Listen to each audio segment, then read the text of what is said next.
Kelajakka qadam dasturi doirasida Talaba Expo 2026 ko'rgazmasi o'tkazilmoqda. Uchrashuvda 1000 dan ortiq ish beruvchi tashkilotlar ishtirok etyapti. Toshkent shahrida o'tkazilgan yirik loyiha minglab yoshlar, oliy ta'lim maskanlari, yetakchi investorlar hamda davlat va xususiy sektor vakillarini yagona maqsad yo'lida birlashtirdi. Mazkur ko'rgazmadan ko'zlangan maqsad yoshlar bandligini ta'minlash, ularning kasbiy salohiyatini oshirish, mehnat bozoridagi real imkoniyatlar bilan yaqindan tanishtirish hamda startap g'oyalarini qo'llab-quvvatlashdan iborat.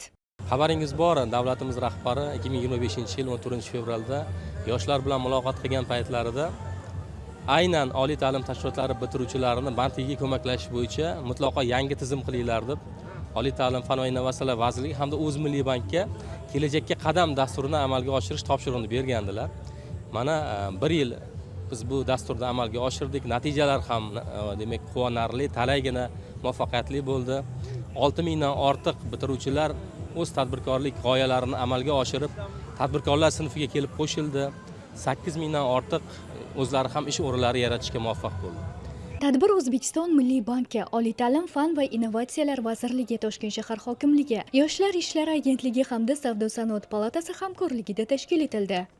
Bo'sh ish o'rinlari yarmarkasi 1000 dan ortiq yoshlarni bir maydonga jamladi. Endi ular o'zlari xohlagan kasb egalari bo'lishi mumkin. Mani yo'nalishim boshqaruv. Bugun maqsadimiz o'zimizni bir qiziqtirish, yana ko'proq qiziqtirish. Qanaqa kasblarga borishimiz mumkin tugatganimizdan keyin. Lekin o'zimni ham qiziqishlarim bor. Robototexnika menga yoqdi. Uchrashuvda respublika miqyosidagi 700 dan ortiq yirik korxona va tashkilotlar o'zlarining eng daromadli ish o'rinlarini taklif etdi. Talaba Expo ko'rgazmasiga tashrif buyurdik va bu yerda yaratilgan ish o'rinlari bilan tanishdik. Shu bilan bir qatorda biz o'zimizni ham universitetimizning reklama roliklari bilan keldik.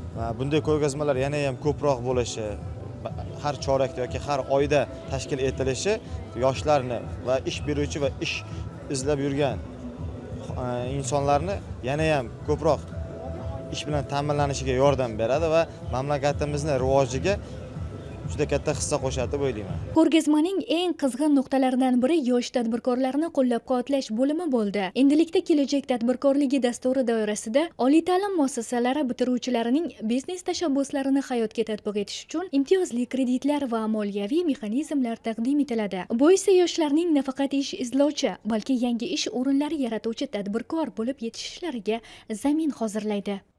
Mana joriy yilda 24-fevral kuni prezidentimiz yoshlar bilan muloqot chog'ida kelajakka qadam dasturiga ikkinchi bosqichiga start berdilar. Bu maqsadda yana qo'shimcha 100 million AQSh dollari ekvivalentidagi mablag' ajratildi va bir qator yangi dasturning ikkinchi bosqichida kelajak tadbirkor deb ataladi.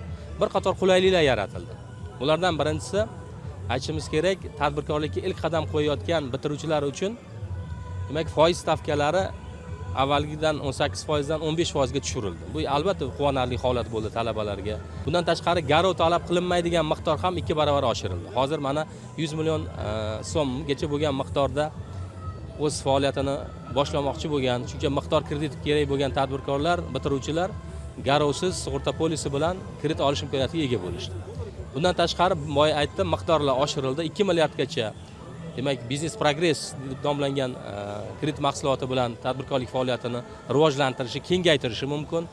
Ayni paytda talabalarning o'zlari kattaroq biznes qilib, u yerga bitiruvchilarni, ya'ni kursdoshlarini jalb qilish imkoniyati bo'lishi uchun Talaba Invest degan kredit mahsulotini ham bizda joriy qildikki, bu orqali 10 milliard so'mgacha bo'lgan mablag' 7 yil muddatga 2 yil imtiyozli davr bilan 15% stavkada olish imkoniyatiga ega bo'ladi. Bu juda katta qulaylik.